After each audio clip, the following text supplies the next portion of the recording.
The Truth, episode 83. The Birds just let everybody down and blew a 21-point lead. What is the real problem with this offense, guys?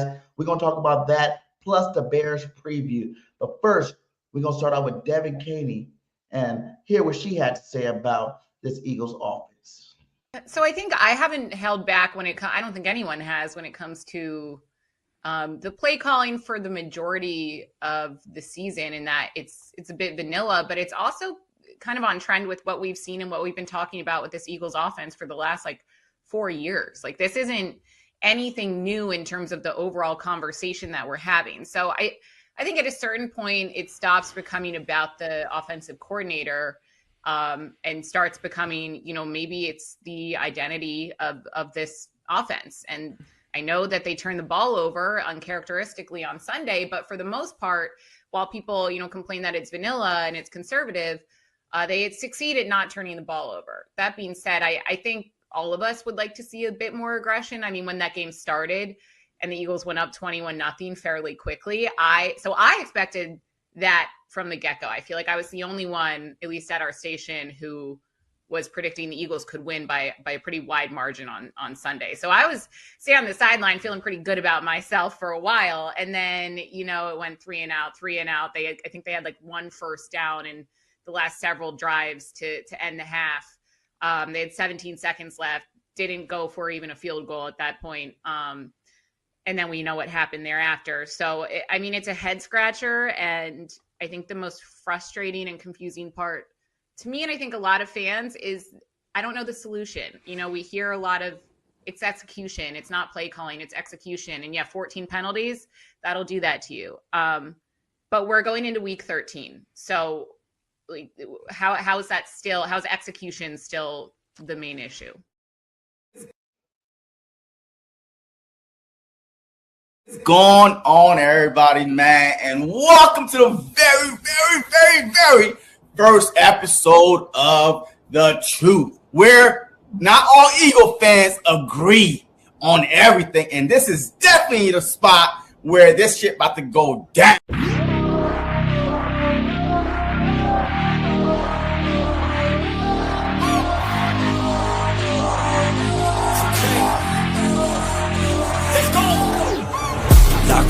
Gotta stay locked in, Goggins. Gotta ball out like Robin. Straight to the top, I'm all in. Ordinary like a toxin. I don't wanna be like Robin. I just wanna lead, no watching. Fuck caution, I ain't gonna be common. I got the confidence, like I'm on the shit, like I'm the baddest bitch in the club. I'm here for dominance, I'm being honest, that's what I want. I'll never give up, I want the whole place sold out. My name in every mouth. You know I'm after this shit till the world say my motherfucking name. Say my name. Say my motherfucking name. Say my. You know I'm after this shit till the world say my motherfucking name. Say my name. Say my motherfucking name. Say my. You know I'm after this shit till the world say my motherfucking name. Driven by fire, driven by fear, never get tired, no I'm still here. Felt in the cracks, now I'm shifting gears. 10 years in, my moments here. Waiting my turn, now I'm hot in demand. Slept on a kid, but I had bigger plans. Stayed low key, but I still hit drop. Give me one shot and I'm coming alive. Names on the left, second taste it. Gunning for the top, no limitations. From the basement, no hesitation. Flipping on my L's with straight motivation. Ain't no quitter, I'm built for the grind. Pressure makes it. What is up, Eagles Nation? It's your boy Birdgate 31 in the building. How's everybody doing? Hit that like, hit that subscribe wherever you are at, hit that follow button. How is everybody doing, man? The Eagles just took a L to the Dallas Cowboys, and I've been pissed off ever since, man. I brought my boy Tom in the building to get some Tom's takes up in the building since my boy JC was out of town and couldn't work it out. How you doing today, Tom? Doing all right. Just looking forward to the next game and trying to put the bad loss behind us. Yeah, that was bad, man. Hey, it was awesome seeing you at the Detroit game. At least we got to have some good times there. But then this last week, man, it got a little sour. Yeah, I'm back in the building on Friday, so hopefully I can bring them vibes back. But yeah, it was dope to run into you and really have you hopefully enjoy the game. I was kind of, like I told you before, I was kind of sick and I kind of was miserable. It was cold. I just wanted to get out of there with a win. It was a tough game. It was ugly, but I was happy to get the win and be able to get back and just go to sleep after. But yeah, it was a good time for sure. I'm glad you were able to enjoy. So Tom, let's talk about this Dallas game, man, because I was pumping my chest hard.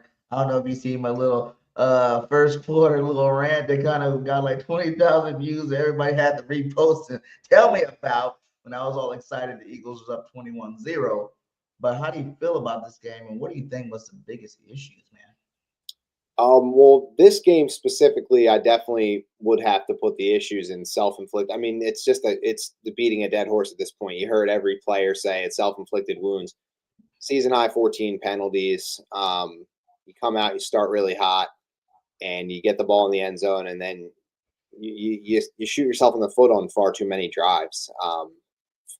The clip you played before the show started, where Devin Caney's talking about an uncharacteristic turnover in this. It wasn't a Jalen Hurts interception. It was the Saquon Barkley fumble. Obviously, the Gibson fumble too, but that Saquon Barkley fumble, basically, the penalty right before that. I mean, that was a microcosm of the entire game right there. You get the ball completed to Devontae Smith down to the 12-yard line. So, this is your shot, right? And I'm sorry, what's his name? The right tackle. Fred Johnson, yeah. Gets the guy in the face. I almost said Mekhi Becton. Fred Johnson gets the guy in the face. They call the damn penalty. I mean, yeah, we can go back and forth on whether or not it was actually a penalty, but nonetheless, and then it comes back, and then you go to Saquon, he fumbles, and you give up points. You give up a chance to go in and score there, and that was what happened seemingly the whole second half. So it hurts not being able to run the ball consistently either. The offensive line is just not playing well at all. The more I see of them, the more that's the biggest thing I'm looking for, is for that unit to turn around, start being able to run the ball. But those are probably the two things. But I think in this game specifically, even without the run game, even with a completely non-existent run game, the Eagles still just can't stay out of their own way. If they stay out of their own way, they can win that game. I don't want to say if this, if that, and take anything away from Dallas, but there were plays to be made, and they just couldn't stay out of their own way with some of those penalties, and that's going to kill you. That's not being good enough. So, congrats. Yeah, man. Like, the penalties definitely hurt. 14 penalties, my guy. Like, there were some things on the offense too. Most of them on the offense. I mean, there was a couple on the defense, but those hurt too. But, geez, that offensive line and some of the false starts, and it was just the little things, everything, man. It was rough. Yeah, those are two things that I think are very uncharacteristic for the Philadelphia Eagles. The penalties for one, the turnovers for two, and it just seems like we just can't get it right, man. This offense, like, we have spurts of it here, spurts of it there, spurts of it here, spurts of it there. But like she said, this is not just this year. This has been going on for the last 4 years.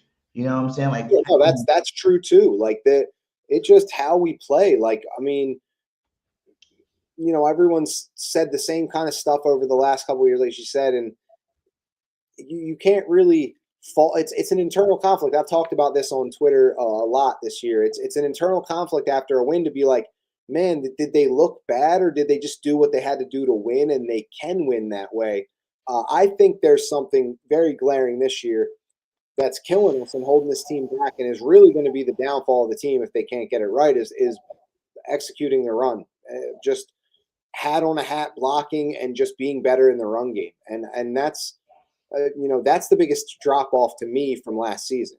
I think you can survive is a little bit of an inexperienced coaching staff with the level of talent we have if we can just execute in simple things. I don't think it needs to be anything complex. If they run the ball and dominate in the run game like they did last year, everything else is there. I've seen the defense do it. I've seen Jalen Hurts in the passing game do it. I have not seen the run game. I've seen it once against the Giants. And guess what? That was the best game we played all year. Ran for 3 yards, opened everything up. It made everything look easier. And every other game out of what have we played? 11 of them? 10 out of 11 games, the run game has not been able to really just buck up and help this team and make them more complete. And yeah, it's pissing me off. You can see I'm getting fired up about it, but I really want to see those guys dominate. I really do. Yeah, and let's start with this running game, man. Here's what WIP had to say about with Saquon Barkley in this run game. Now, let's talk about Saquon. He has not been as good.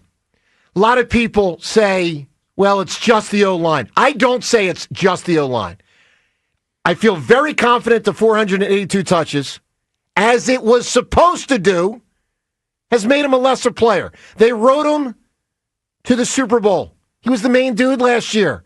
They never backed off going heavy to him, ever. I mean, other than week 18 when they sat him, they sat all the starters. You get my point. They rode him hard. So he was supposed to be lesser. He is.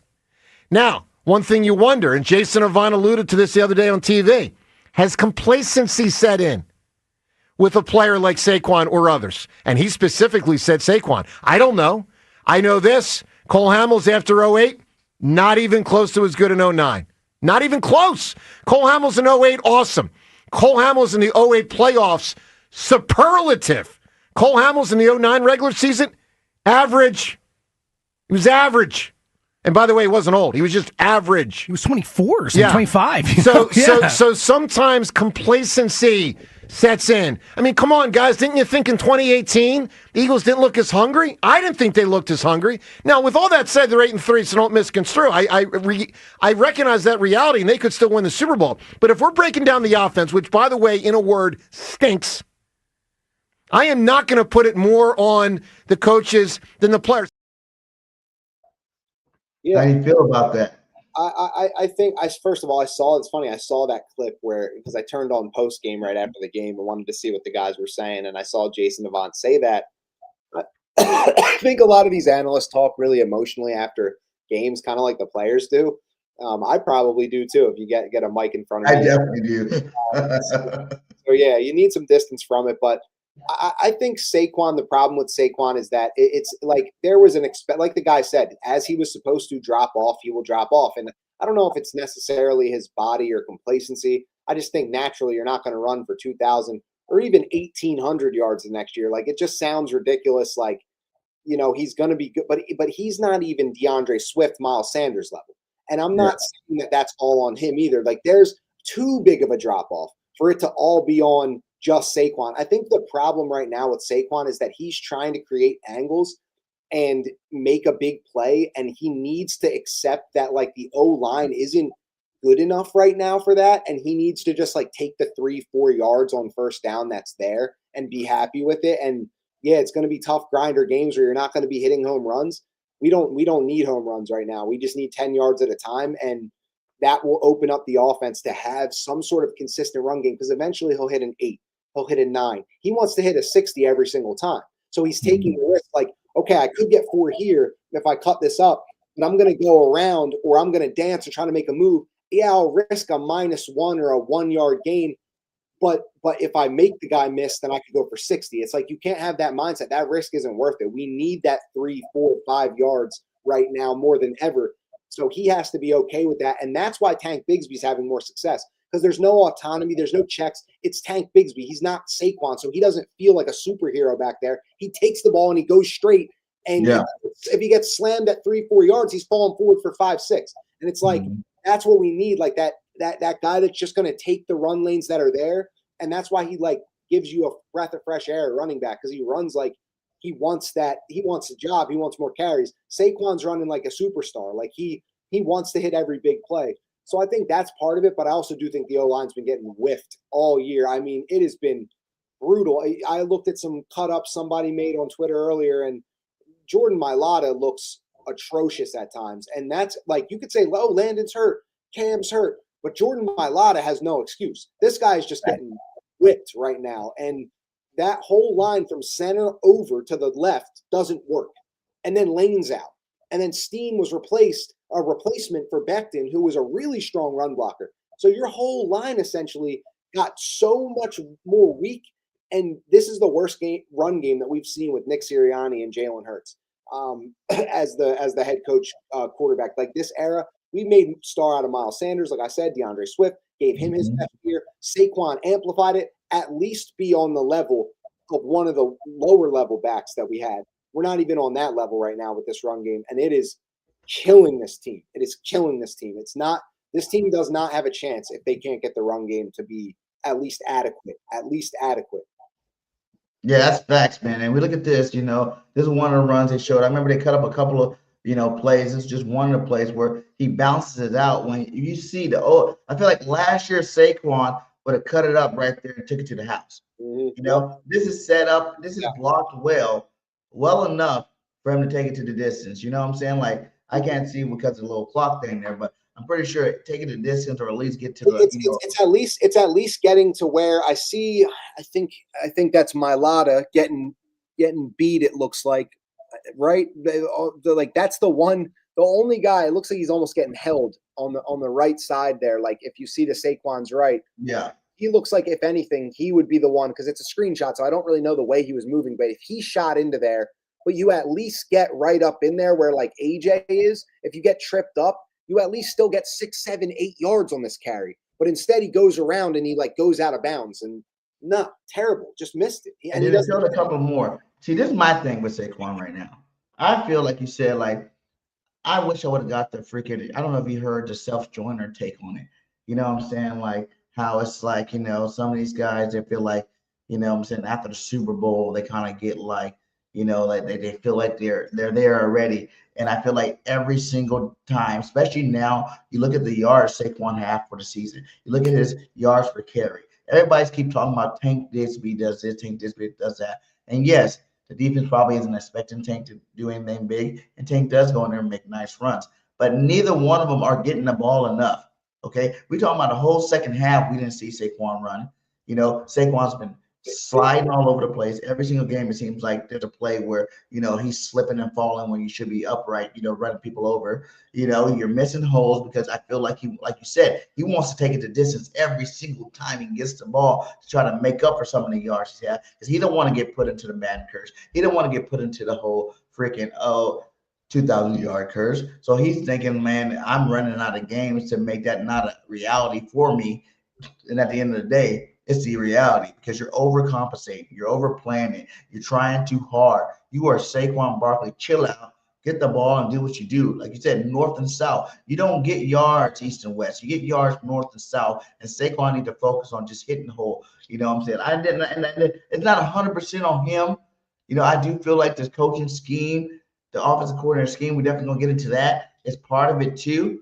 But at the end of the day, when you get the ball, stop dancing so much. Stop looking for the big play and go where you need to go. Your offensive line's banged up. That is a huge part of this whole situation. Like, I don't care what anybody says. That is number one to me, the reason why the run game hasn't got started. You know what I'm saying? Like you said, people are really forgetting about Mekhi Becton right now. You know what I'm saying? Howie Roseman really botched on a couple of things this offseason. Not paying, the CB2 and Rodgers. You know what I'm saying? $10 million, you could have had this guy on the roster right now. We probably have a little bit better CB2's position right now. Not paying freaking Becton $10 million. We could have had Becton in here running people over again and again and again instead of Steen, because Steen is not that guy. I've been saying this since last year. I don't think he's that guy. He's not big enough. He's not imposing enough. I think Steen is a good offensive lineman, but he's not great. He's not a guy that's moving nobody. What are you gonna say? Yeah, I agree. I mean, Steen's more of a pass blocking. Like, he's not bad, honestly, but I think the problem is that, like, he's the only guy that's like, you kind of knew what to expect with Steen. Like you were saying, he's not really a physical run blocker. But like, if everybody else was like holding their end of the bargain up, then like it wouldn't be that noticeable or bad. But it's like everyone else is playing bad, so you're like, you don't really have a physical O-line right now that can run people over. Mm-hmm. And then all the big three linemen that really affect the run game been hurt. Jerry's been hurt, and I don't even think he's 100% back.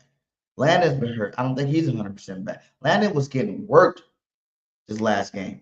And I seen some flip-ups on him. He was getting worked. Yeah, the whole line was getting that whole line was getting worked. Quentin Williams made these guys look like they're part of the damn varsity football team while we're in the pros, my guy. Like, it was nasty out there in terms of what the D-line, the Cowboys were doing to us. You know what I'm saying? And it's not just them. It's been all year long consistently. At the point where they even asked Nick, do you think you should have sat these guys a little longer? But it's like, how long can you sit them? Yeah, You know, the season's not that long, and sitting I think guys last time you were on, we were talking about sitting players, weren't it? Last time you came on, we were talking about sitting players and can probably you sit them? Can you it's been, not sit them? people have been saying that all year, but it's like it's a slippery slope. I said it last night actually on a stream. It's tough because if you sit a guy, then like you might get him a little fresher, but like then he comes back and he hasn't played for like a month, and you're like, all right, now get in there and play in like this. You're like his first game's in December. It's like, oh my gosh, like everyone's in game shape, everyone's been playing, through everything, and you're just coming in like, kind of just like, all right, I'm kind of trying to get my legs under me now, and it's like you never really. It's harder to predict those kind of things. So if the guy can play, then he can play, but they've just been playing really bad, and like I said, we can say injuries, we can say whatever we want, but at the end of the day, like that's what the result is us being bad on the O line. And if we can't block like anything, then I can't really like if you want to get into like all talking about offensive schemes and stuff, I can't. It's not easy to judge a scheme when the offensive line is this bad. It's not easy to judge anything that the coaches are doing when the offensive it's hard to say because Jalen's been throwing the ball well, but it's just a run game, so it's like it's hard for me to get behind anything with like the coaches because they don't have a good offensive line, and like that's what Tell me this though, Tom. Listen, coaches penalties wise, I know we've been pretty bad in penalties last. I think we had 30 penalties. I'll say that that's a discipline thing. Coaches, there's been some big plays that got called back because of penalties for sure. And do you think that us as Eagle fans don't put enough on Stoutland? We praise this guy Stoutland for being the guru, Stoutland University. Doesn't matter who we plug and play because he has done that over the years. To the point where he's not even doing his damn job this year in terms of these guys coming in and playing. Yeah, I think with everything, I don't think like, I think people will go and say, something about coaching and just pick something real specific. Like I'll put it on both players and coaches 50-50 because the staff we have and the roster we have, that is what we have. And we knew everybody's strengths and weaknesses coming into this season. Like you knew that our OC was going to have he was going to be a first year guy. You knew that Jeff Stoutland was the run game coordinator. You knew that, certain guys were in their positions, right? You brought in some new coaches. So the players had to like that. It's a collaborative effort. So the players had to figure out how to work with the coaches just like the other way around. And Jalen talked about it at his press conference today saying like, I've had new OCs like every year and everyone's different, but it's always a challenge, but we've always found a way. And it's true. Like they've been to the Super Bowl twice. They won one. They've been into the playoffs every year, like with different guys. They're 8-3 right now. So, it's getting worked out, get it with the coaches and players. And that's just not the OC and Jalen, but everybody. So that's like Stoutland with new O-linemen. Steen's now a starter. Fred Johnson has to play a lot more because of Lane. So I think everything's always like a work in progress in that way. So, that's kind of my take on that. And that's kind of just, it's hard to blame one or the other because it's always like on any given snap, even it's like a different reason, and you could blame someone or say it's coaching or say it's players. So when they're playing bad, they got to do the job part. And like I always say, I do the fan part, they do the job part. They got to fix the things that are holding the team back. And I think it's pretty. Because another reason why I say that because not only are we down on our OC, but Stoutland is the run game coordinator. You know what I'm saying? So you should know your players' level that you got in the game. Right, you should know these linemen's skill sets. Right. Your linemen's hurt. Your linemen's that are backup. You should know their skill set to help, KP with this run game because we are like if this is like week 4 or 5, I understand. We are 13 weeks in the season now, my guy, and the run game has not been fixed not once. Like you said, that Giants game, but that's a 1 out of 12. That's not good enough, my guy. Like, and it's the Giants too, It's not like a dominating football team. I know we've beaten good teams, what I'm saying, but we're barely squeaking by with these games. And I just feel like we need to put a little bit more on Stoutland because he is the run game coordinator. He does control his offensive line, and these guys are not playing to the level we've been playing at the last 10 years, 15 years, like. This is the worst offensive line I've seen since I've been an Eagles fan. It feels like almost, what I'm saying? Like these guys are trash. 2020 was really bad, but no, under Sirianni and Hurts, this has been the worst O-line and run game we've had. I mean, it's crazy because that's like when Jalen Hurts was a young quarterback in 2021 when he was first year starter. That's what we leaned on, the run game. And people said, oh, Jalen sucks, like he can't lead a passing offense. But now, years later, it's the OC that's a first-year guy. We need to make it easier on him. Coming into the year, you need to know, like, yo, this guy's going to need this offensive line because we have changes on the coaching staff. We have a first-year OC. Everything, like, things change every year. So you need your strengths to be your strengths. And the fact that the O-line is a weakness now is brutal, man. It's Here's another thing, too. I'm glad you said that, too, because this brings me into what they were saying on WIP that I really like, and I need to ask you, do you think this is the answer? If I were to ask anybody, what are Jalen's 3 best attributes as a quarterback? Everyone would say one of them is running. He is good at running the football. In fact, I heard last year that one of the reasons that Saquon was so good at running the football is because Jalen also was good at running the football. Yet, he's decided he shouldn't do it very much this year. To fix the offense, I think Jalen Hurts needs to run the ball 8-10 times a game. Here's what it does. First of all, it takes advantage of one of the things that he's good at that for some reason we've decided they're not going to do. It creates some leverage for the offense. It gives them what you want is sort of a numbers advantage on offense that we haven't been able to have. It's just been man to man to man to man, and we haven't been able to beat that because we've been failing. One guy on the offensive line has failed every single time. It gives us sort of a one-person advantage. It gives the defense something else to worry about. If he does it for 3 games, maybe it changes the whole rest of the season. And for everyone who is worried about him getting hurt, because I think that is part of the plan, I sort of understood it. You don't want him wound up. You don't want him grinded up toward the end of the year. I was worried last year about Saquon getting hurt. And everyone told me, and they were right, and I was wrong. Don't worry about him getting hurt. You got to win the game that's in front of you. If it takes 28 carries, we got to win this game. So here I look at a season that I know they're 8-3, but to a certain extent is on the brink. Nobody can figure out what is different about the offense. We're not adding players. We're not changing the offensive coordinator.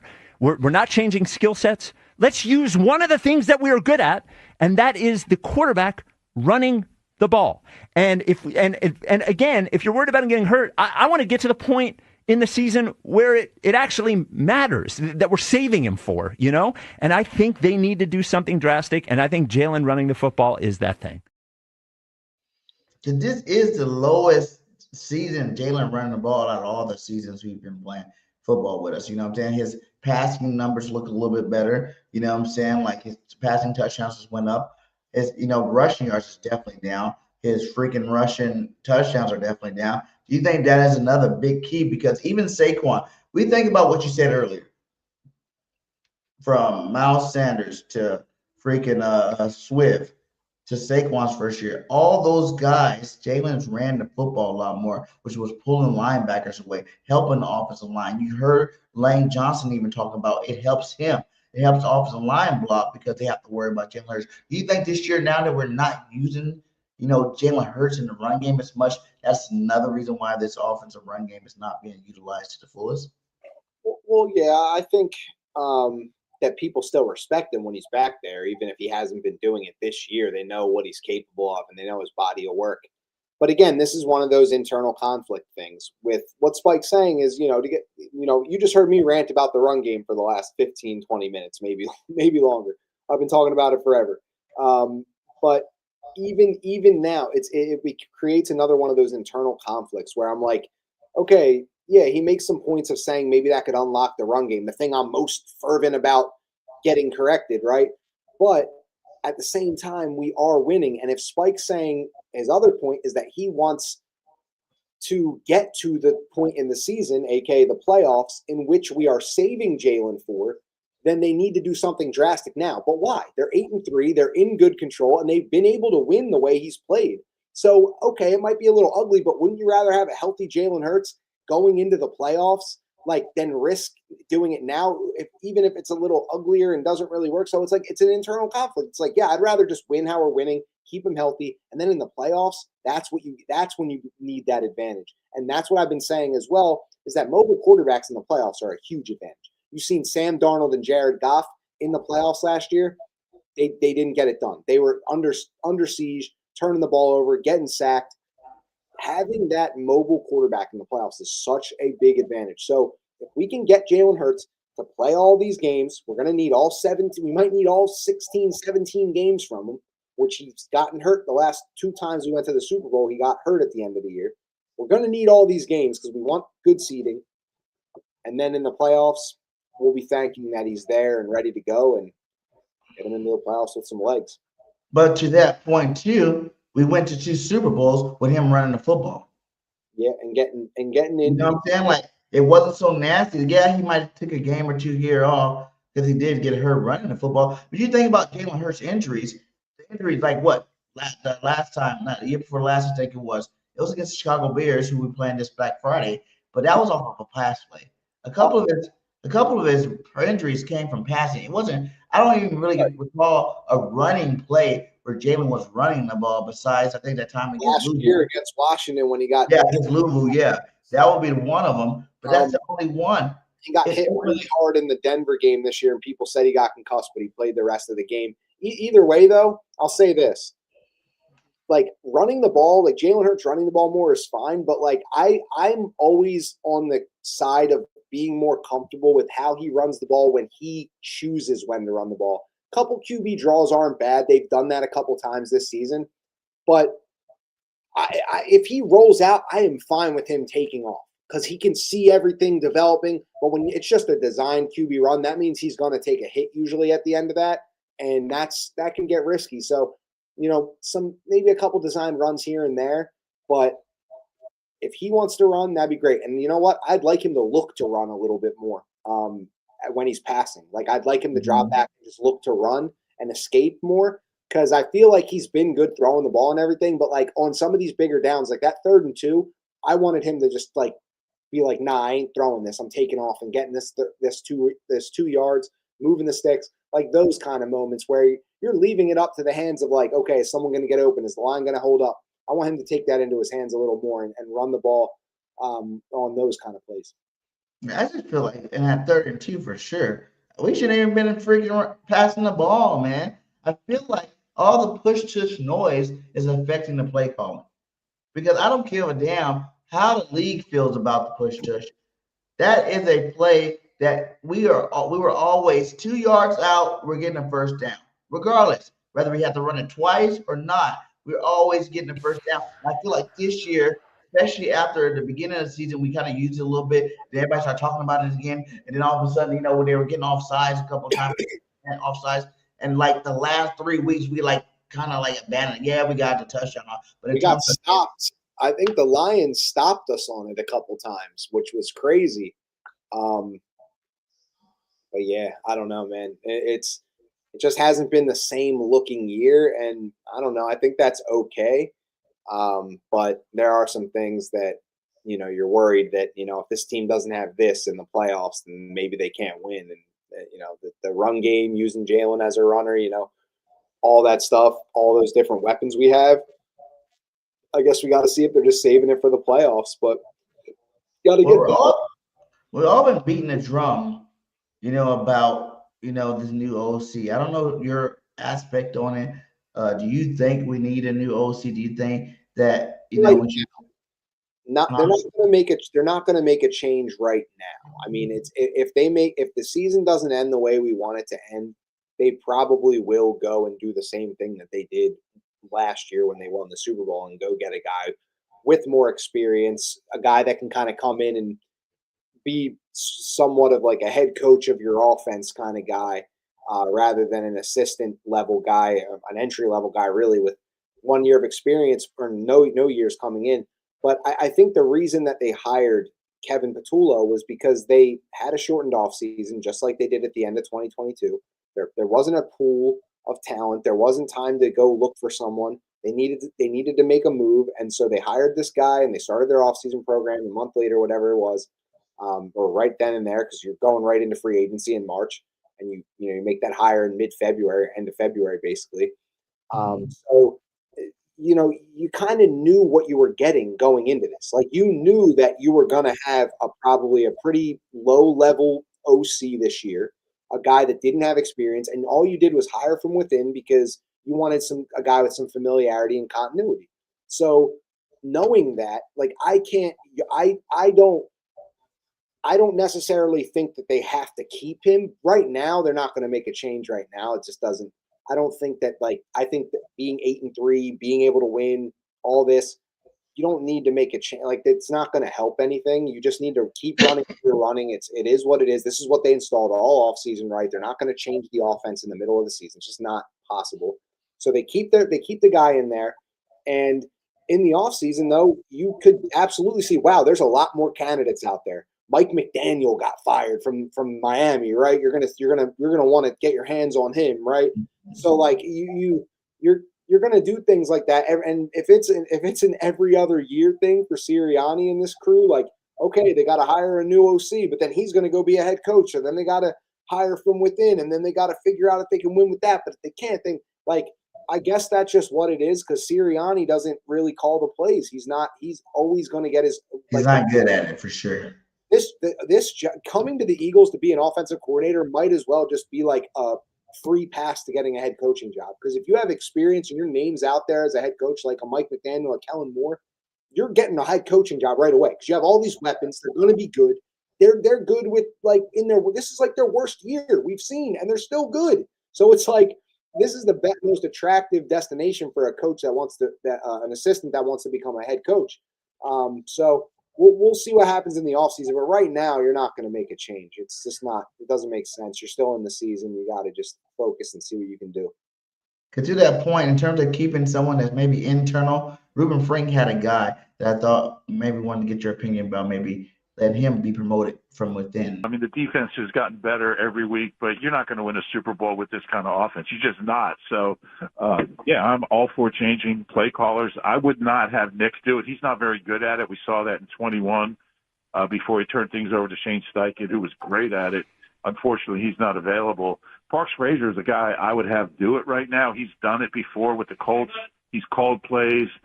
You know, he's not a position coach, so he's got the ability to do it without being encumbered by, you know, dealing with the position. You can't have Kevin Patullo, and I don't think he's the whole problem. Like you said, I don't think he's the entire thing, but you have to change something. And there's other things you can change, but that's the big one. And he just doesn't have a flair for it, for using plays to set up other plays, for being unpredictable, for adjusting, in-game adjustments. We saw that Sunday. He scored 21 points, and then, you know, your offense falls to pieces. The other team's adjusting, and you're not adjusting back. I mean, it's a chess match out there, and, you know, he's getting checkmated, I guess. But I just don't know how you can continue the way things are. I mean, you're not going to – I mean, the standards are high here. If you don't win a Super Bowl, it's a disappointing season, and you're just flat out not going to win a Super Bowl with him calling plays. So let me get this straight. You want to put a 34-year-old in here on a Super Bowl expectation team, Parks Frazier, a guy that's never worked for the Eagles before this year. You're going to entrust that guy, a 34-year-old guy, with the OC job on a team that you can't win with the guy that's calling the plays now, and you're basing that on the fact that when he was 31 years old, 3 years ago, he was the interim offensive coordinator for the Colts, who fired their offensive coordinator in the middle of the season, and they gave him the job, and they were a terrible team. And that's his experience at age 31 3 years ago. And he's 34 now. Look, the kid has a bright young future, but are you kidding me? 34, that is your alternative? A 34? Look, he has the Mike McDaniel connection. He worked in Miami last year. No chance he'd survive here. They're not going to give him the job. It's not going to happen. But he's not ready for OC yet. He's going to be in the future. I mean, that's a bright young coach, 34 years old. I mean, it's insane. But I don't. Maybe that's what we need. We need some young blood, man. I'm tired of seeing all these. Look at what's going on with a lot of these teams. Even I'm watching Cleveland Browns. We got better players than us. I'm just so sick of every week watching all these other NFL teams with better players than us. Like you said, it's been vanilla for years. You know, anything that's tied to Nick Sirianni is vanilla. You know, yes, we've won vanillally, But come on now, like we got superstars on this roster. Look at Ben Johnson, what he did with the Bears. The Bears are 8-3 too. You know what I'm saying? Like And that's like Carroll, huge for them, but ours is Williams look like a freaking listen. starting quarterback again. Listen, if the Bears didn't win the Super Bowl this year, would you be like, "Wow, I'm disappointed"? No, they're 8-3, and you're super impressed. We're 8-3, and you're like, "This team needs Parks Frazier." Like, you know what I mean? It's Because our offense is trash. We're like the bottom of the barrel offense. The only thing we do good is red zone. It doesn't. Red Like, zone, whatever. it's like for the Bears to have like an exciting team with an exciting offense and be 8-3 is like a Super Bowl to them. But like we actually, you heard Ruben Frank. If we don't win the Super Bowl, it's disappointing. So being 8-3, I mean, look, dude, I get it. You want the team to play better, but in 5 of these 8 wins, we've scored 28 plus points. We've had the big plays to Devontae. We've had some big games from AJ. Like we're doing what every other, but we just have again, this is that internal conflict. We have the craziest expectations. Like what we're doing isn't enough, and we're nitpicking at these things. But like, how many teams are looking at us like, man, I would love to be that. Like they're not even happy with being good. And like these other teams were like, oh, I wish we were that, and they're the same team where we beat them, and that's, I mean, I feel like we just have that evil empire in us right now, and we want the best, Tom. We want the best. We want to see. I know.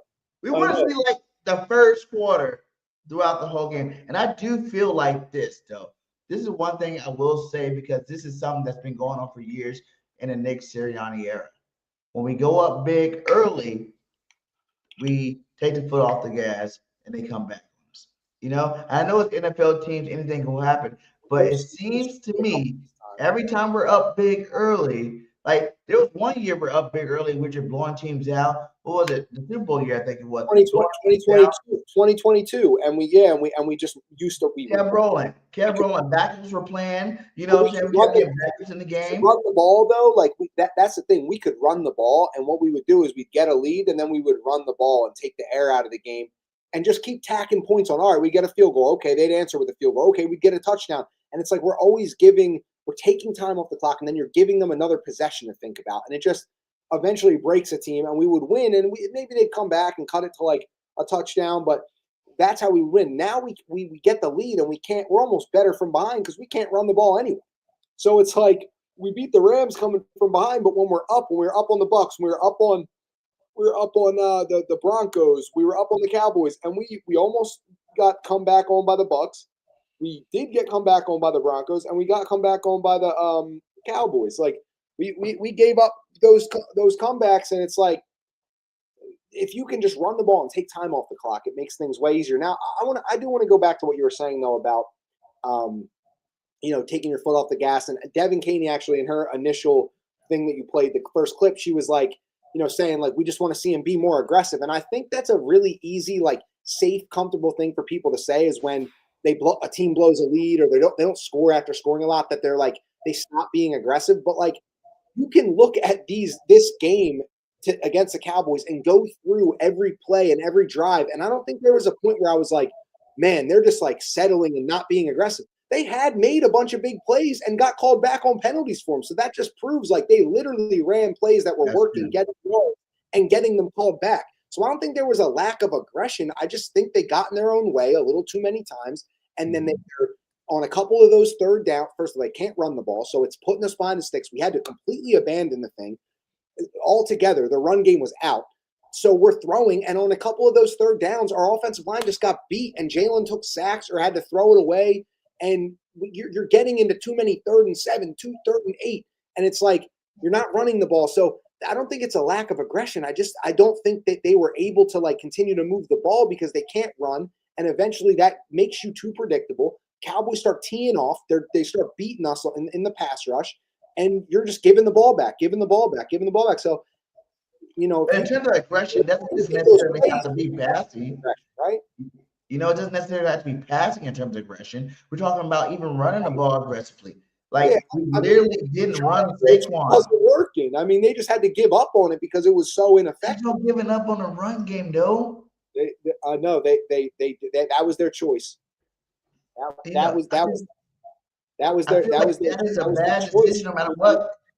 You think about the end of that game too. How many times, like, if we just ran the football, we would have ran out of time. And we kept throwing the ball, throwing the ball. Yeah. It's Yeah. like you gotta run the football, whether it's 2 yards in a cloud of dust, You gotta- or Yeah, but the thing is, you got to run it effectively too. Like that, like it's not just about running for the sake of running. You got to get those yards, and the amount of times they're just getting beat and giving up plays. And yeah, they fell in love with the pass. Like they felt like they had to. And to be honest, I'm not against you at all in this. Like I agree. Like you got to run the ball. Like I'm a very big run the ball guy. But I just got so fed up with seeing how bad it was that I just was like, dude, I don't even blame them for abandoning the run game because it's like, just stop it. Stop it. Yeah, just stop. Because like I gave up on it. I'm like, here we go, 2nd and 13, 2nd and 12. Like every drive, it's like the guy, even on like the runs that gained a yard or two, it's like, how did a guy get in the backfield that quick? Like Saquon's making a guy miss every play back there, and like so that's messing with his head, I think, too, and in terms of him missing holes, and so it's just bad. It's a mess up there, and they abandon it. I don't necessarily agree that they should abandon it going forward. They have to get it right. But for that game with what was happening, it was like I can't even be mad at him. Like I can't even be mad at him because it's so bad. And shout out to the 75 in here. Hit that like, hit that follow wherever you're at. We're live on Facebook, YouTube, Twitch, X, Instagram, everywhere. Wherever you're watching, hit that like, hit that follow. Follow my boy Tom's for Tom's Takes on X, baby. He definitely be dropping some jewels over there. Okay, well, let's get to the defense before we get into the Bear game. What do you think about this defense, man? Because we look like we got depleted, man, by the end of that game, man. Like, did you see the one play that caused both of our starters, to mess up? It was Michael Carter came in when Adoree Jackson went out, and he clips Quinion on the last play to base Quinion not on Pickens. And then at the backside of that, you see Sidney Brown, the other safety that's in because Makuba's out. The other safety is in, roll up on Makuba's leg, and now Makuba's going to be out, and he was having such a promising career. What do you think we got to do about this? Because it's obviously, the Big Fangio said today, he's rolling with Sidney Brown, and he's not, we're not worried about getting nobody else. Like, do you think that's the right move? Because I feel like maybe it is time. I was against Justin Simmons. Maybe it is time to bring him in and see what he can do. I was against freaking bringing another cornerback, but maybe it is time to take Asante Samuels off the street and see what he can do. Because I don't have no faith in this Michael Carter guy. I don't have faith in Ringo. Ringo's trash. Bennett, what the hell? You're supposed to be this guy that's supposed to, relieve us from this pain. And Adoree's been playing good, but he keeps getting hurt too. So, like, what are we going to do moving forward at those two positions? Because the rest of it, I feel like the defensive line, man, they're good. You know what I'm saying? Like, I feel like D line's good. I feel like the linebackers are good. Yeah, Bond got the interception. People trying to give him shit about missing the interception. Whatever, dude. Bond is Bond. He's been playing good all season. I'm not going to let one bad play determine, Bond not playing good or Bond should be this or that. You know what I'm saying? The defense, the Kobe Dean second straight game, blowing up a freaking running back, to get a sack. You know what I'm saying? That's impressive stuff. 2 games in a row to do that. So what do you think about the key position that we've been talking about all season long, the safety and the CB2 spot? What do you think we need to do moving forward? Yeah, I think they're just going to roll with the guys they have. And to be honest, you usually don't get anything out of the guys that you would go get right now, like bringing new guys in. And unfortunately, we just have who we have, and we gotta hope that they can play decent enough to cover up whatever we need to win. Lean on your D line, lean on that front seven, figure out ways to get pressure on quarterbacks, create some turnovers potentially, and just hope that those guys don't get exposed to the point where we're losing because of them. That hasn't really happened all year with any of the guys we've had back there. I don't think we've lost any games specifically because of the secondary. So hopefully Adoree's been playing good. I think all the way up to this game, he hasn't given up 40 yards. Yeah, the whole secondary has been playing well, and I know George Pickens just went off on them, so you can't say that anymore. I think Pickens probably had the best game against us in any receiver has had. I can't remember off the top of my head. Pickens is in beast mode right now. He is in beast mode. I watched the last couple of games for him. He is in beast mode, completely in beast mode. And even Q's been getting burned a little bit more lately. You know what I'm saying? Happens. I mean, Cooper DeJean's giving up some big plays down. At the end of the day, they're really good players, but once you just start them and going at them, and you have time to throw, and they're good receivers every week. It's the NFL. Like it's not nothing lasts like forever in this league with how we are playing. You could be, we're all like, oh, this guy's the best, top 5, this guy, top 5, whatever, and then you got to play still. You still got to line up and play because there's a guy over across from you that thinks he's top 5 too. So it's like it's good on good. That's just what it is, and you're going to lose some of those battles. And I think the Cowboys got the better of us. It's funny because no matter how good we are, no matter how good our players are, playing against them in Dallas, we usually lose that game. They've been way better against us in Dallas than we've been against them. So, obviously, especially since with Dak too, I hate it now because you just see Dak. Oh, Dak is superior against who gives a damn, dude? Like that pisses me off to even hear these guys come to chest about. I mean, beating Dak, like we beat you in Philly right earlier this season. Well, you got to remember too, Dak didn't play last year, so the last he played time this year when we beat him. I know. I'm just saying that, like for Cowboys fans, the last time Dak Prescott beat us was 2023 at home late in that season. So it was like 2 years of them not being able to see Dak Prescott beat the Eagles because we beat them to open this season. And all they ever say is he owns them, he owns them. And 2 full calendar years went by without them seeing him beat us. So they have the game finally at home. He has a great comeback win. And you see how they're acting. It's like, we knew it the whole time. And meanwhile, they're like 5-5. And it's like, it's just funny that we're like, okay, we're moving on to like the next game. I know, you guys won. It is what it is. But, I do think it's like that's the biggest part about it. That I feel like if it wasn't a division team, right? Like I didn't like the Broncos loss, right? Yeah, exactly. You don't want to lose to the Cowboys like that. You don't. I understand the Giants and the Cowboys division games. It doesn't matter your record.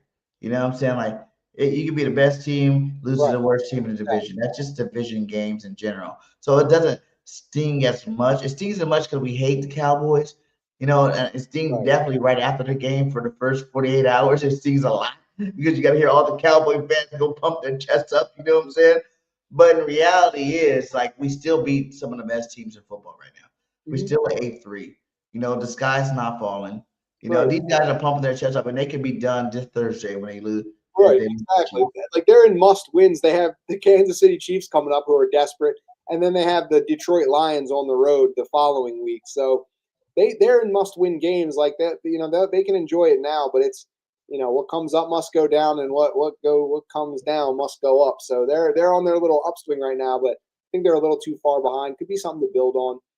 We have sweep y'all a couple years. Yeah, but we swept the Cowgirls last year. We're talking about recent stuff. Last year we swept you. We went back to our normal. Dak swept us in 2018. Yeah, and last year we swept y'all. I don't care if Dak played or not. You got swept. We're going to entertain you Cowgirls tonight. Let's move on to the Bears before we get out of here, my guy. You know what I'm saying? Here's a little preview that our boy Ross Tucker had to say about it. I am thoroughly impressed by what the Chicago Bears have done this year. First of all, on offense, significant improvement. Obviously, Ben Johnson, schematically, their head coach who's calling the plays, has done a terrific job putting those guys in a better position to succeed. They're running it better with Monungai and DeAndre Swift when he's been out there. But Caleb Williams, he has made huge strides, especially in not taking sacks like he did last year. Defensively, they've had guys in and out of the lineup, yet they've been the most opportunistic bunch in the NFL. They have like 3 of the top interception leaders in the league, which means, number one, the Eagles' defense has to get Caleb Williams down on the ground when the D-line and linebackers get in the backfield. And number two, Jalen Hurts must protect the football, which is something he's done very well this season. Go to myfrontpagestory.com for by far the best.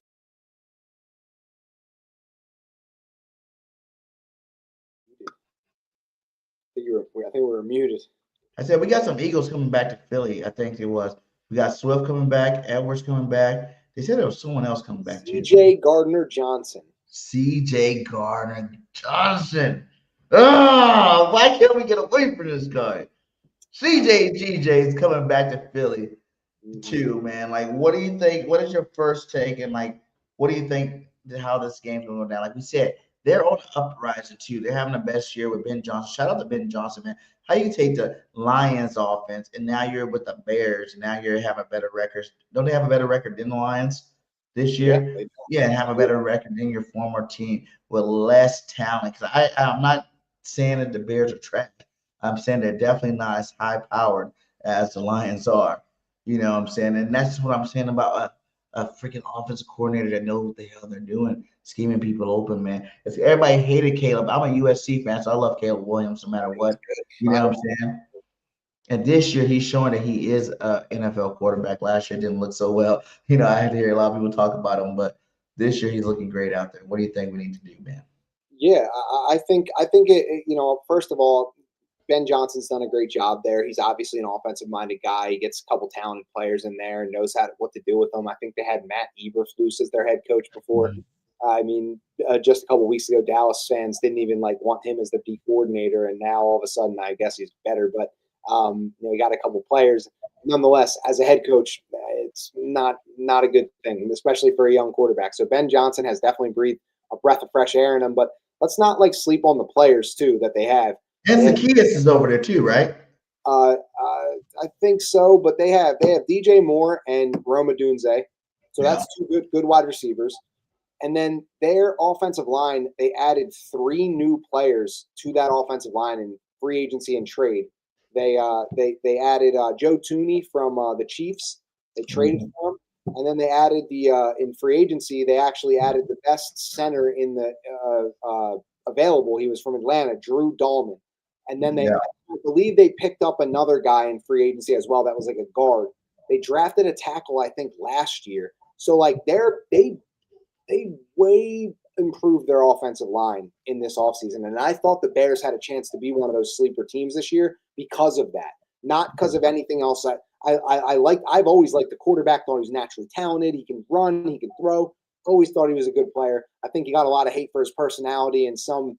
He's kind of a young kid. He's The only thing I hated on him was his painted fingernails. Come on, man. I think people were judging.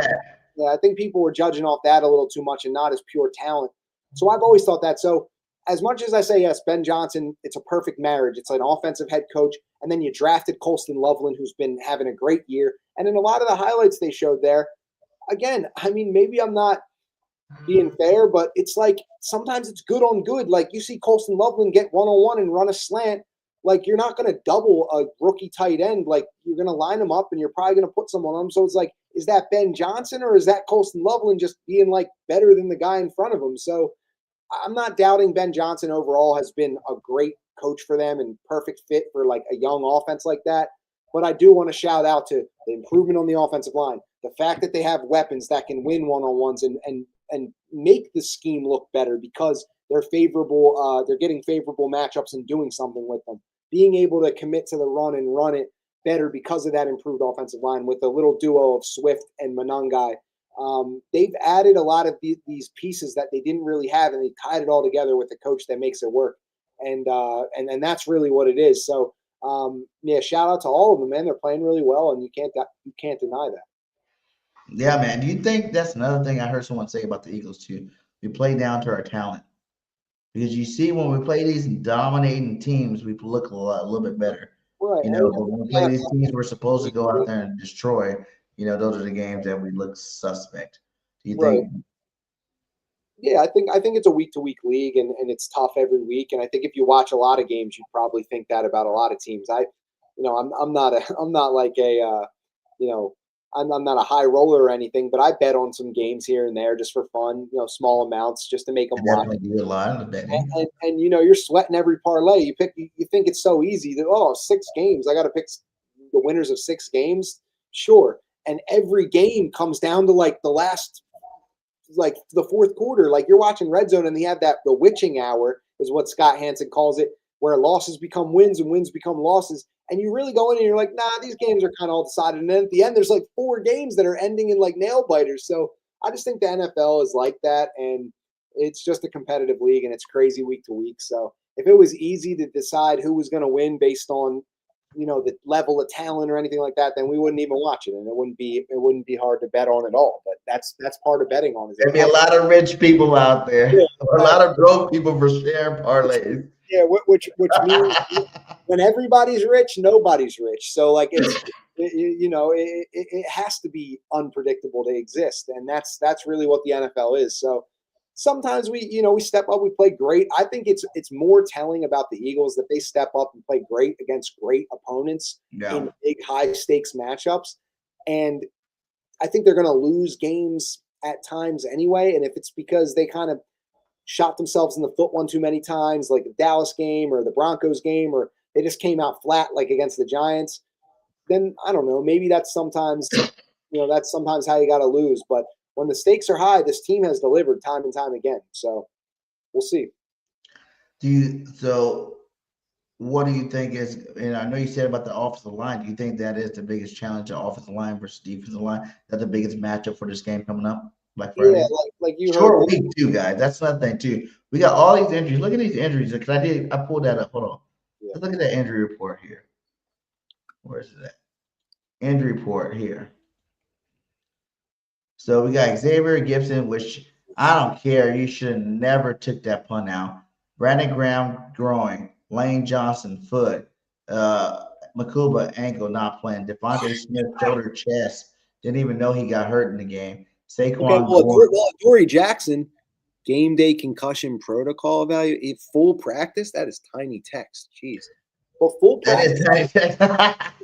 Full practice for Adoree Jackson's actually as crazy as it is to say is really good news. It's good, yeah. Really what about you think we get one of these two linemen in there from Hinton or Willie Lampkin? You think one of those guys need to play some this week? Yeah, I don't know. We'll see. We'll see what happens with them. They say Landon limited practice knee. Obviously, he's still hurt. Blankenship died. I heard he said he's gonna play, and Saquon's gonna definitely play. So, but out of the people hurt, we all kind of knew about all. I didn't know BG was hurt, and I didn't know Devontae Smith was hurt. But they could just be like, how the Eagles like to just keep those star players out. During the week. I can't believe Brandon Graham did this to himself. Came back out of retirement to not really play a lot. Now he's not practicing because he's hurt.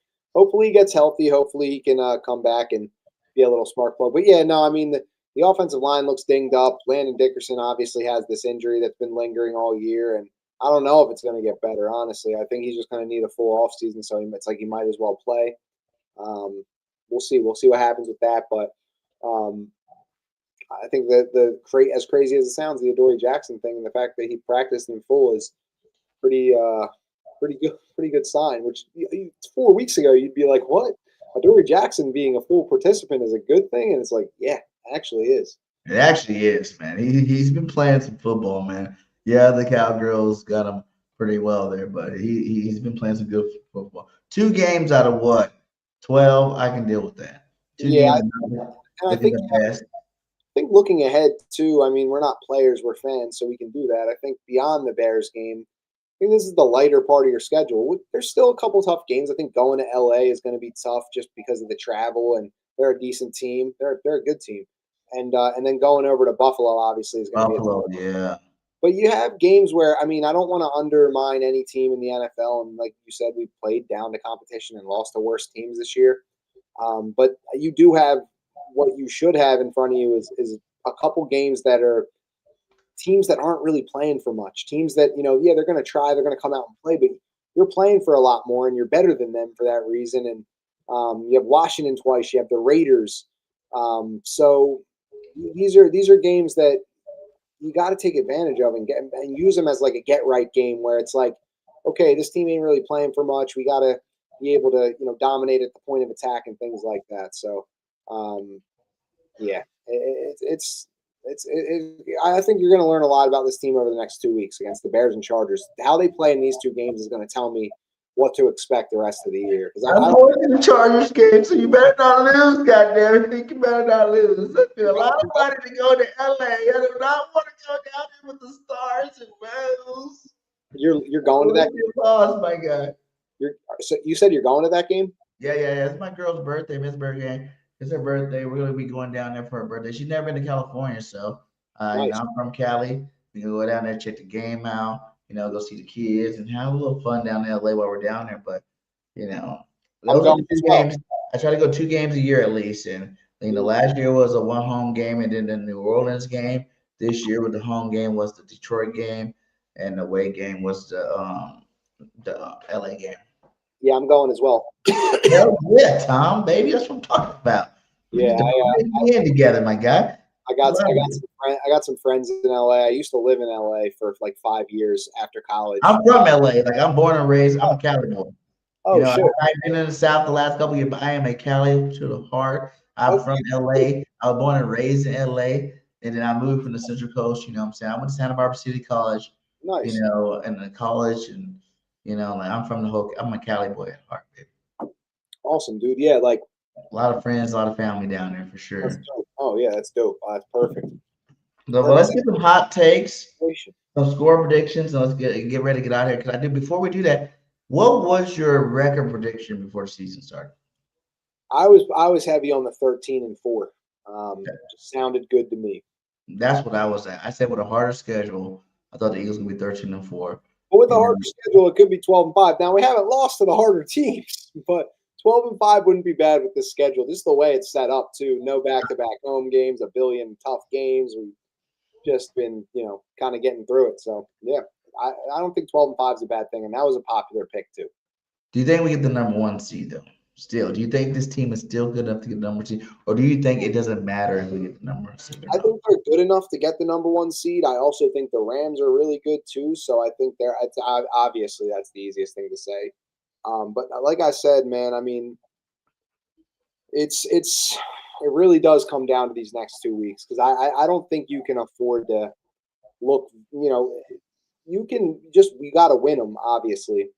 But if you are going to leave it to chance and you're going to be vulnerable and you can't run and you can't get the O-line, eventually you're just not going to be able to, you're going to be in too many toss-up games and they start going against you, and they can't let that happen. So they got to win these next 2 games. Like, they really just have to come out and start cleaning it up. And you get through these next 2 games with wins and you go to 10-3, then you're in really, really good shape. And it really starts this Friday with the Bears, because you win this game and you have like every tiebreaker over every team.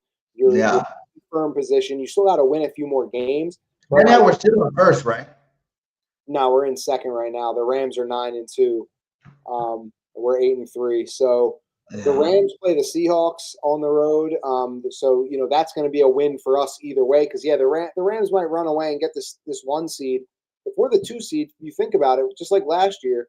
The Rams might get upset, they might not, but nonetheless, we would avoid them until the NFC Championship as the 2 seed, and we'll get 2 games in Philly in the playoffs, wild card and divisional, before having to go there. And I don't even think we're about to go for the Chargers, but I don't really think it's that's the worst case scenario. Off a Super Bowl to go back, right now, it's funny I'm saying that as if it's like, oh, well, if we're just there.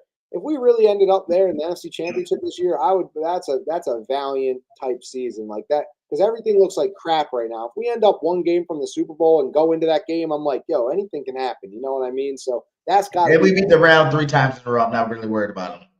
I know people are like, hey, that's the number 1 team. The Eagles. I don't understand how they're so confident when they talk about it. Like, oh, the Eagles just really have to worry about the Rams. How many times we got to beat a team? Yeah, but they say we don't have to worry about them anymore. Next time. That's the thing. It's always about next time. So, we beat them so many times, and we're just like, yeah, how many times we got to beat them? Well, if we got to play them again, then we got to beat them again. And they're fans. The thing about the Rams, I feel like that people don't really look at the reason why, which comes back to our offensive line thing right now. The reason we beat the Rams is because they have a small defensive front. That's the only reason why I think we beat the Rams. It's because we played bully ball against their small defensive front. And they played us tight. They played us tight. But you got to think, versus small. What about our players? Our O-line, right now ain't playing like bullies. I'll say that. But even we already played them this year. We beat them. You know what I'm saying? Yeah, but it wasn't because we were bullying them. We weren't bullying them in that game, though. It wasn't really that is an advantage. Eagles. It's usually their star players on defense are smaller people. Yeah, we we got got to get bigger our O needs. line. Got to get our O line back playing like how we know they can play. That's That's why I think we need the number one seed. like I I think we said, need it. that's going to dictate everything for this season. It's going to come down to these next few games and seeing if that O line can hit some sort of turning point. And I just don't know if it's possible. Honestly, they might have to have Jalen Hurts drag them to however far they can possibly drag them to, and then hit a factory reset because We need to get the number one seed so we can sit starters the last week of the season and have the first round bye. And I think that or just lock up the second seed before week 18 so we can have that. give ourselves our own bye like we did last year. Bye week. Yep, exactly. But I want the 2 bye weeks. I want to lock the number one so we have 2 weeks to let these guys sit down, chill the hell out, and get healthier than what they are right now. Man, I think that's ideally right now. We can still do it. And that's what I'm really hoping for, crossing fingers, hoping for it. We can get done there. But let's get 3 hot takes from me, Tom, and a score prediction for this Black Friday game, man. We're coming out all black. You say you're going to be there too, right? Mm-hmm. Oh, I'm wearing I'm rocking the all black for sure. So yeah, 3 hot takes. I'm starting with the one that I just posted a clip on Sidney Brown's 99-yard interception return for a touchdown against Arizona in 2023. I'm going to say he makes another big play. He gets an interception or makes some sort of big play, forcing a turnover. Sidney Brown he's like the missile that makes a bunch of bad plays. He's going to give us one on Sunday. So that's one. Sidney Brown turnover. Number 2 is that the run game again for the Eagles gets shut down, and Jalen has 300 yards passing to win this game. He's going to throw for 300 yards on Sunday against the Bears. Take risks, be aggressive. That's a hot take number 2, and he's going for 300 yards. And number 3 is that Caleb Williams has not 1, not 2, but 3 turnovers this game. He's actually not turned the ball over a lot this year, but I think that Philly crowd and the pressure, he'll have a fumble or 2, and he'll throw a pick. Like I said, Sidney Brown's going to make a big play. Who's going to make the other 2 plays? We have yet to be seen, but that's my 3 hot takes right there. My 3 hot takes going to be a score prediction. And a score prediction, I'm going to say 31-20 Eagles. I like it. Okay. So I got to come with better hot, with a stronger hot take. I didn't like how you just automatically assumed that this run game is not going to get it back together, man. And I'm not going to just say Saquon Barkley. I must say, if we're going to get the ball to Tank too, we're going to take some more carries. And this run game will get back on track because they will realize, like they did last year, at a certain point, they realized that the run game is going to lead us to the promised land because running the ball sets up the pass. And I think that we've been overcompensating for the A.J. Brown thing, but I feel like the last couple of weeks, AJ's kind of simmered down a little bit. He's starting to get the ball a little bit. He's kind of feeling a little bit better about himself, and he's not bringing that much stress and putting that much stress on the coordinator to make sure we throw the football. So I think this week, if the run game gets it going, we get over 200 yards rushing. I'm not going to say it's all Saquon. It's between Saquon, Jalen Hurts, and Diggsby. So over 200 yards rushing, 2 touchdowns. We get that running game back in game, because it's time to gear up for the playoffs, guys. And we're going to need to be balanced going to this playoffs. We got to be able to do both. That's the only way. I feel like that's the only reason why we won the Super Bowl, and we even went to the Super Bowl the last time before that, because we were able to run and pass football. If you don't have that balance going into the playoffs, you will lose. You know what I'm saying? So I feel like that is my first hot take. The Eagles will rush over 200 yards between those 3 guys, however. 2 touchdowns. I don't care if it's a push touch or whatever happens. That's just what it is. Caleb Williams, I am going to jump on that board with you. I won't say the 3 interceptions, but I will say Caleb Williams will get sacked at least 7 times. You know what I'm saying? Like, I feel like the offensive line is good, but our defensive line is good. I think Jalen Phillips kind of had a down game, even though he put some pressure on him. He kind of had a down game last game. But since he's been here, it's been nothing but great things coming from him. Jordan Davis been playing lights out this season. I would like to see him make the Pro Bowl this year. And then we're starting to see the old form Jalen Carter back. He was splitting double teams again last game, and he's been putting that pressure on him too. He should have had that tackle for loss. I remember seeing the clip for, but it's just showing that he is getting back in there. So this whole defensive line as a whole, Nolan Smith and these boys going to get to him. what I say, 5-6 times, six times, 5-6 times this game. So it'll be 5-6 sacks from our defensive line. And then my last hot take is let's go with Quinyon Mitchell get his first interception. Goddamn it. Like, goddamn it. I've been saying this for weeks and weeks and weeks and weeks. We wanted to see Q get the interception. He still hasn't got it. The Gene doesn't pick the ball. You know what I'm saying? Linebackers doesn't pick the ball. He even had Jalen Hunt got a pick. You know what I'm saying? It's time to see Q. I think Q takes that last game seriously and realize that he does need to step up his game because as great as he is, the last couple of weeks, he has been giving up a little bit more than he ever does give up. You know what I'm saying? He's been playing a little bit too loose. And I think it's time for him to, hone it back in, lock it back down, but get a pick in the regular season. Don't wait till the playoffs to do it. I loved the playoffs last year. You got a couple of them in the playoffs when it did matter. But let's start making it happen now before we get to that player. That is the one thing that keeps you from being an unanimous All-Pro, Pro Bowl guy, is that you don't get the picks, my guy. You got to go get those interceptions in this regular season. And I think it starts this week against Caleb Williams. Like you said, Caleb Williams going to throw those picks.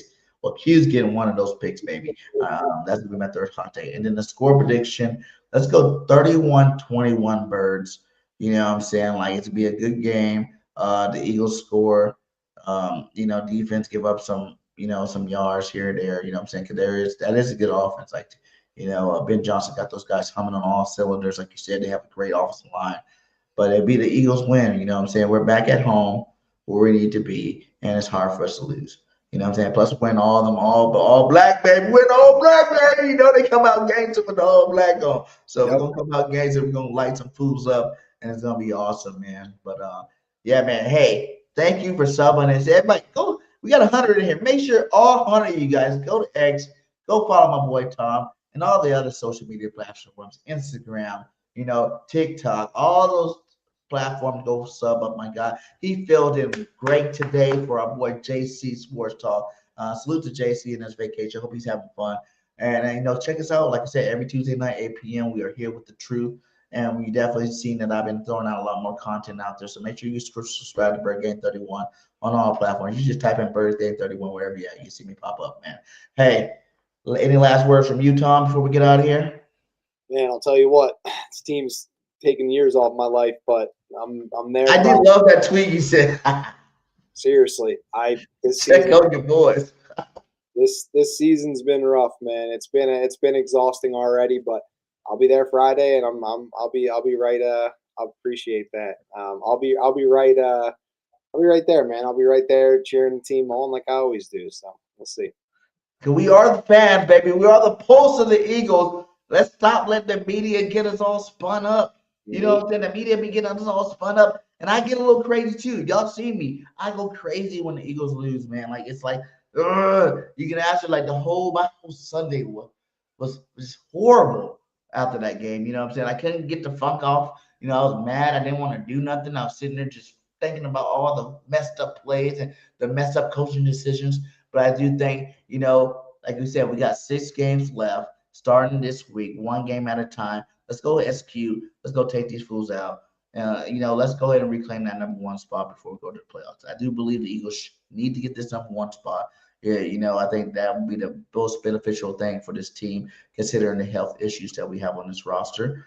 And I want to see us get them, baby. You know what I'm saying? So fly, Eagles, fly, and go Birds, and we out. Peace. Going on, everybody, man, and welcome to the very, very, very